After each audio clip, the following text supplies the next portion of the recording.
¿Qué harías por tu madre? Angie Caseros, de solo 17 años e inseparable de su madre Blanca, habría hecho cualquier cosa. Por eso, cuando recibieron una invitación para una comida familiar, no lo dudaron. Pensaron que era una oportunidad para sanar heridas, para perdonar. Pero no sabían que esa invitación era una trampa mortal, tejida por la persona que menos esperaban. Blanca fue asesinada brutalmente a las pocas horas de llegar, y lo más escalofriante, lo que te helará la sangre, es que Angie fue obligada a presenciar el horror. La retuvieron cautiva 3 días enteros, junto al cuerpo sin vida de su madre. Hoy, en Viudas Negras, analizamos el atroz crimen que demostró que el peor enemigo puede llevar tu misma sangre. Preparaos para conocer la historia de Angie Caseros y la traición que estremeció a Guatemala. Hola, bienvenidos. Yo soy Virginia y esto es Viudas Negras, el canal donde analizamos la psicología y los crímenes de las mujeres más fascinantes de la historia. Aquí exploramos esas mentes oscuras y hablamos de crímenes de mujeres que mataron por amor, por dinero o por venganza. Hoy nos enfrentamos a un caso de avaricia y envidia familiar extrema. Vamos a desglosar cómo la mente de Catherine Caseros orquestó un doble asesinato motivado por una herencia y un rencor antiguo. Despacito, con todos los detalles, sin que falte nada. ¿Listos? Pues empezamos. Para entender la magnitud de esta tragedia hay que conocer a las víctimas. Angie Nicole Caseros Ramírez tenía solo 17 años. Sus amigas la describían como una joven alegre, llena de metas, que estaba a punto de graduarse de un colegio católico de Guatemala para empezar ya la universidad. Era la luz de los ojos de su padre, Luis Eduardo Caseros. Y a su lado siempre estaba su madre, Blanca Lesbia Ramírez. Blanca era una mujer sencilla, austera, que no usaba joyas ni maquillaje, pero que vivía volcada en su hija. Sin embargo, tras esa imagen de familia estable había sombras. Blanca sufría violencia psicológica y económica por parte de Luis. De hecho, asistía a una fundación para víctimas de violencia y Angie, siempre protectora, la acompañaba a sus terapias. Eran un equipo. Estaban solas contra el mundo en una casa donde el control lo tenía el padre. Pero Luis tenía un pasado. Antes de Blanca tuvo otro matrimonio del que nació Catherine Alexandra Caseros. Catherine, de 34 años, era la cara opuesta de Angie. Mientras Angie vivía con todas las comodidades, Catherine sentía que había sido abandonada emocionalmente por su padre. Catherine ya era madre de 2 niños y estaba embarazada de un tercero, pero su vida era inestable. Se había separado y le pidió ayuda a su padre para tener un lugar donde vivir. Luis accedió, pero con condiciones estrictas que Catherine sintió como una humillación. La obligó a pagarle una renta blanca y le prohibió meter hombres en la casa. Cuando Luis descubrió que Catherine estaba conviviendo con su nueva pareja, estalló el conflicto final. Luis la desalojó. La echó de la propiedad junto a sus hijos.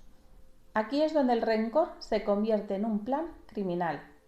Catherine no solo estaba furiosa por el desalojo, descubrió algo que la terminó de quebrar.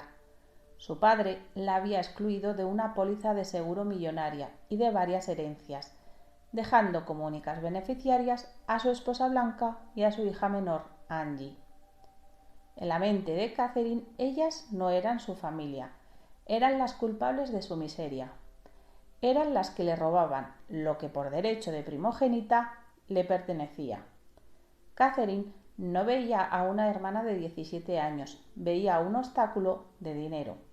Y así, en la oscuridad de su nueva casa y junto a su pareja y un par de amigas, empezó a planear la forma de recuperar su lugar en la herencia. Solo necesitaba una excusa para que Blanca y Angie bajaran la guardia. A finales de agosto de 2021, Catherine Caseros decidió dar el primer paso. Tras haber sido desalojada por su padre Cualquiera pensaría que mantendría la distancia, pero ella hizo lo contrario, retomó el contacto con Blanca, su madrastra. Catherine sabía que Blanca era una mujer de buenos sentimientos, alguien que siempre buscaba la paz familiar. Usó su embarazo como señuelo. Le dijo a Blanca que tenía un antojo irresistible de enchiladas guatemaltecas y que nadie las preparaba como ella. Le pidió, casi como un favor personal, que fuera a su nueva casa para cocinarlas y compartir un momento juntas. Blanca, viendo esto como una oportunidad de oro para reconciliar a Catherine con su padre, aceptó de inmediato. Lo que Blanca no sabía es que estaba aceptando una invitación a su propio funeral.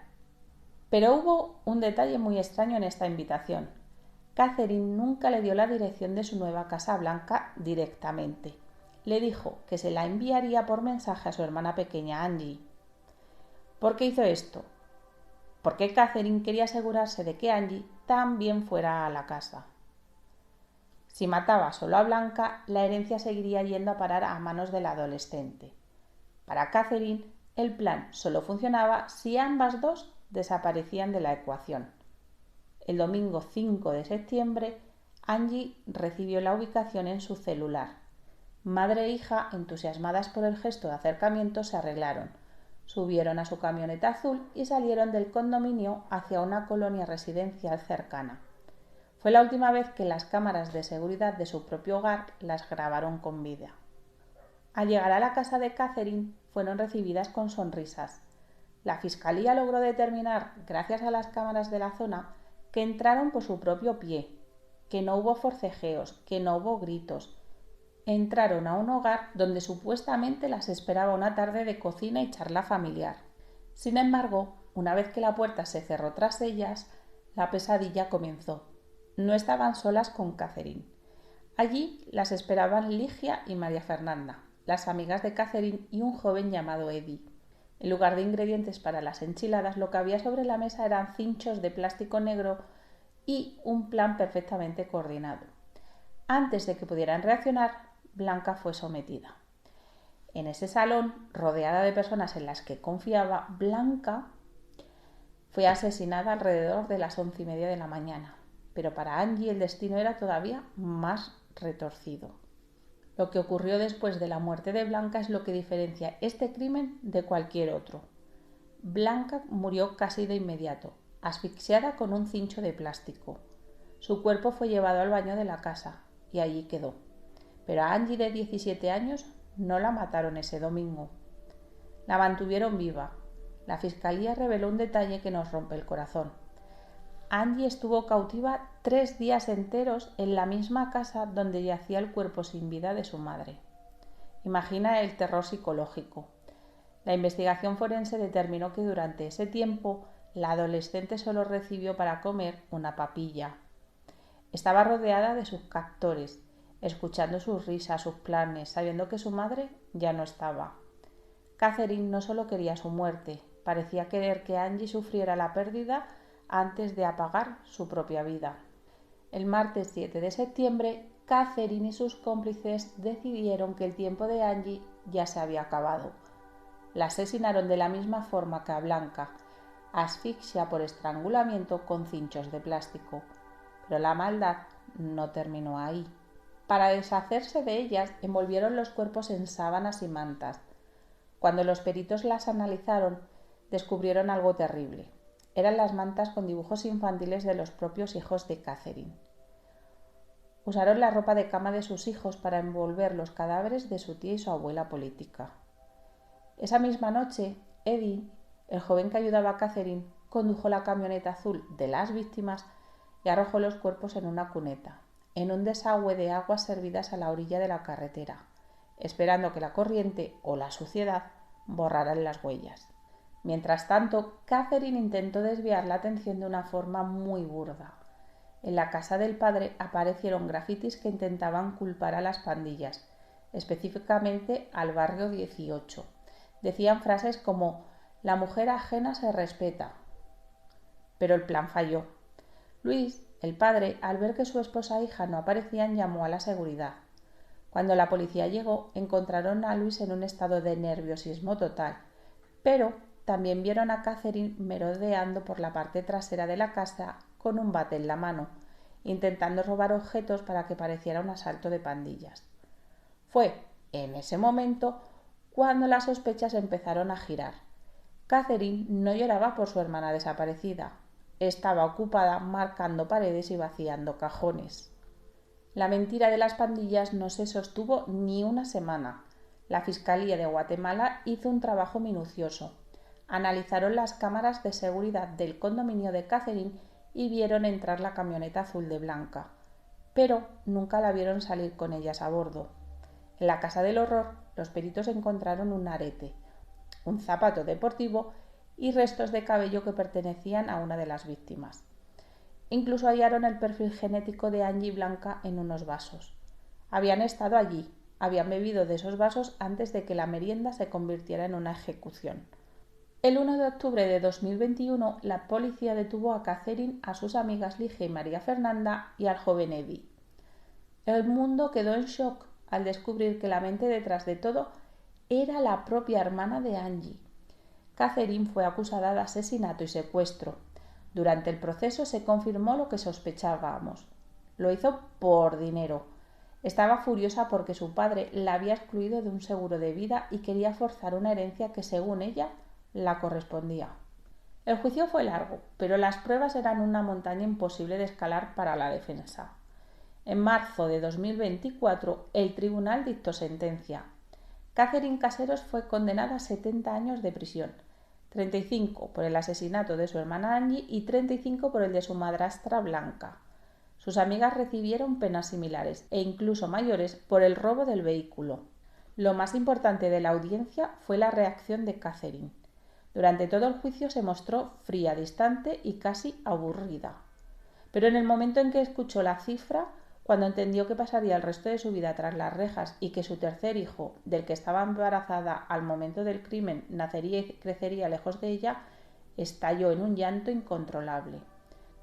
No era llanto por Angie, no era llanto por Blanca, era llanto de quien se sabe derrotado por su propia codicia. La historia de Angie y Blanca nos deja una cicatriz profunda. Nos recuerda que la envidia es un veneno que no necesita frascos, se lleva en la sangre.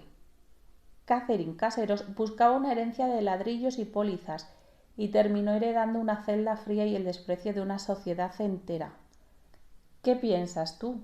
¿Es posible que una hermana guarde tanto odio para retener a una hermana durante 3 días en cautiverio? Te leo aquí abajo en los comentarios. No olvides darle like al vídeo si te ha gustado y suscríbete para más historias en Viudas Negras. Yo soy Virginia y recuerda, ten mucho cuidado con las invitaciones que parecen demasiado dulces, pero para ser verdad, el peligro se sienta a tu mesa con una sonrisa familiar. Nos vemos en el próximo vídeo.